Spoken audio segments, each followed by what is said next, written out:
quantique.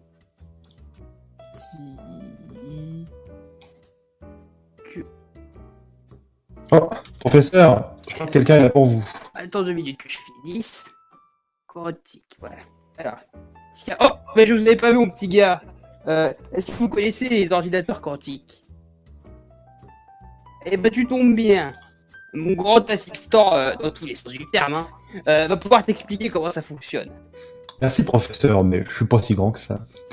Alors, mon bon monsieur, un ordinateur quantique, tout comme un ordinateur normal, que vous connaissez sûrement, c'est un outil utilisé dans le traitement de l'information.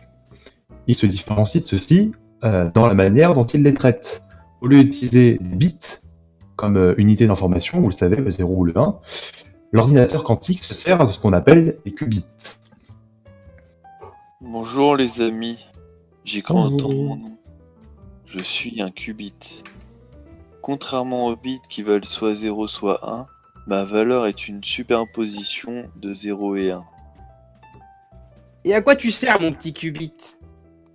Alors, les ordinateurs quantiques c'est cool parce que pour n qubits comparé à n bits, ils ont une puissance de calcul de puissance n fois supérieure.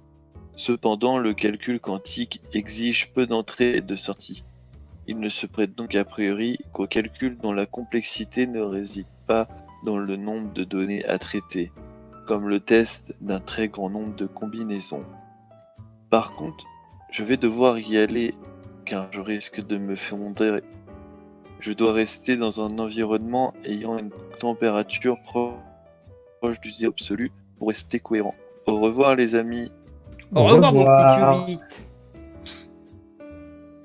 Alors, pour appuyer ce que vient d'annoncer notre ami Qubit, je vais vous parler un peu plus de ceci.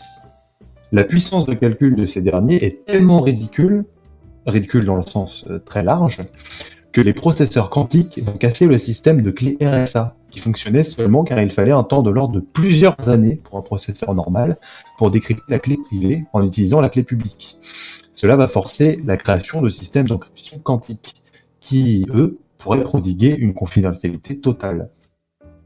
On sait aussi que les ordinateurs quantiques ont un énorme potentiel, seulement le développement de cette technologie n'en est encore qu'à son début. Et quelles sont donc les entreprises qui s'occupent du développement dans ce domaine?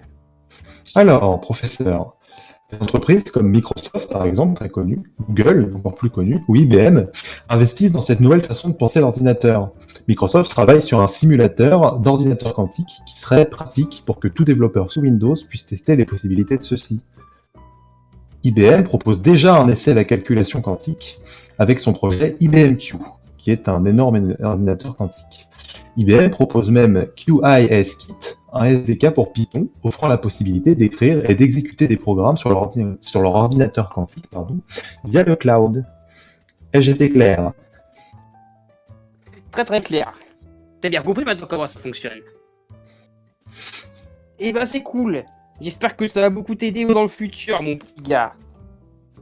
Allez, au revoir. Au revoir. Au revoir.